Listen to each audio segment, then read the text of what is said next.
हे पहा मंडळी, पाऊस आलाय.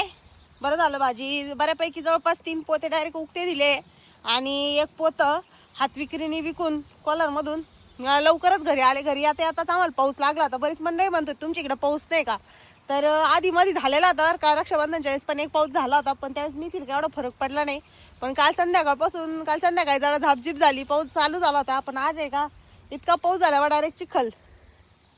हे पहा, त्याच्यामुळे आज दुपारपर्यंतच मेथी उपटली आहे. एवढी मेथी आपली संपली आहे. पहिला टप्पा जो होता तो, आणि पहिल्या टप्प्यातले 3 वाफे अजून शिल्लक राहिलेले. कडाचा वाफा तर पूर्ण जळणीच पडलेला आहे. आणि हे आडवे जे वाफे होते, हे 2 वाफे इथपर्यंत, इथून पुढची मेथी जळणी पडलेली आहे. हे पहा, आता बरीचशी मंडळी आपली नाराज झाली, म्हणे ताई तुम्ही आता भाजी उगती ते आता निघून जाता, हात विक्रीन जर विकली तर थोडे जास्त पैसे होते. कसं आहे, लय हाफाप जर केली तर हातचंही जाईन. तिथं बसून विकायचं, या असं पावसा पाण्याचे दिवस आहे, भाजी कशी जाती कशी नाही, मग ती ठोक गेली का टेन्शन राहत नाही. आणि त्याच्यानंतर तिथं जर हात विक्रीने विकत बसला असतो तर हा एवढा पट्टा उठला नसता.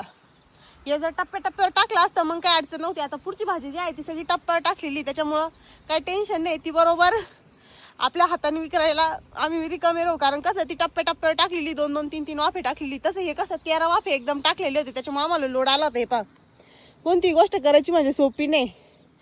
हे पहा, आमच्या आत्याबाईन त्या आता इथं आम्ही वानुळा द्यायला भाजी उपटून राहिलो. बरीच मंडळी म्हणतो तिला भाजीला भाव आहे, त्याच्यामुळे वानुळा बिनुळा काय नाही. असं काय नाही मंडळी, वानुळा पाहिजे असं तर शेतात यायचं, शेतातून उपटून वानुळा न्यायचा. वानुळा पोच करायचा नसतो, वानुळा घेऊन जायचा राहतो. आहे का नाही वाटतंय? हे पहा, इकडे चालू आहे वानुळ्याला उपटायला भाजी. त्यांना म्हणलं चला मी पण तुम्हाला उपटू लागते. तृप्तीश पप्पा एक 50 जुड्यांचं एक पोतं घेऊन लोणीला गेलेले. आता तुरुबाळ आले शाळेतून, तिने पप्पा मी पण येते तुमच्या संग, मला काय आज एवढा अभ्यास नाही, मी आल्यावर अभ्यास करीन. मग ती पण तिच्या पप्पांसंग गेली 50 जुड्यांचं पोतं घेऊन एक. मग त्यांना म्हटलं जा तुम्ही, तोपर्यंत राहिलेल्या जेवढ्या जुड्या होत्या त्या सगळ्या धुवून वगैरे ठेवले.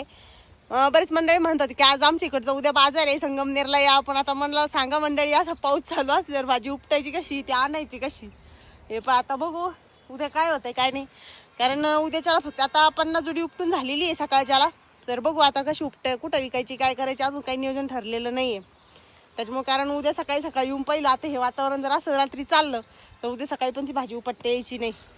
लय लोभ जर करीत बसलं तर हातचा घात जायला बसला. त्याच्यामुळं शक्यतो मनुष्यबळ नसल्यामुळं आम्ही काय केलंय की उपटीच देऊन आलेलं आहे. घरी जर जास्त कमी माणसं असते आमच्या तर मग काही टेन्शन नव्हतं, इथं पाठीमागं उपटीत बसले असते, मी तिकडं विकून आले असते. पण कसं आहे, सगळ्या गोष्टी ऍडजस्ट झाल्या पाहिजे, जास्त लोभ करून का उपयोग नाही.